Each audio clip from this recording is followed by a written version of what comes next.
সাথে কিছু কথা শেয়ার করি। ৩ ধরনের ব্যক্তি বিনা হিসাবে জান্নাতে প্রবেশ করবে। না জেনে থাকলে জেনে নিন। ১ নম্বরে হচ্ছে ন্যায়পরায়ণ বাদশাহ। ২ নম্বরে হচ্ছে কোরআনের বাহক, যিনি তাতে কোনো প্রকার অতিরিক্ত রাগ করে না। ৩ নম্বর হচ্ছে যে ব্যক্তি জান ও মাল নিয়ে আল্লাহর রাস্তায় বের হয়। আরেকটি কথা শেয়ার করি, ৩ ব্যক্তি বিনা হিসাবে জাহান্নামে যাবে। ১ নম্বরে হচ্ছে বদমেজাজ ও অহংকারী ব্যক্তি। ২ নম্বরে হচ্ছে যারা নবীজির সাথে শত্রুতা রাখে। ৩ নম্বরে হচ্ছে জীবজন্তুর ছবি অঙ্কনকারী। আরো কিছু কথা আপনাদের সাথে শেয়ার করি। ৩টি অপরিহার্য গুণের কথা।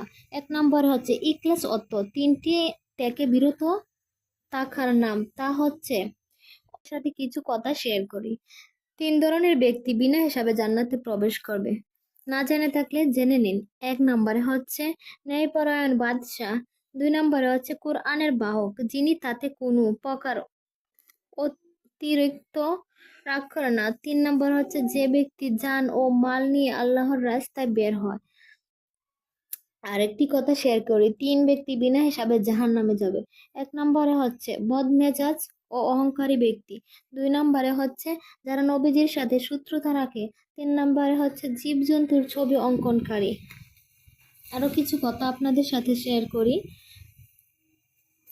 ৩টি অপরিহার্য গুণের কথা। ১ নম্বরে হচ্ছে ইখলাস অর্থ ৩টি থেকে বিরত থাকার নাম, তা হচ্ছে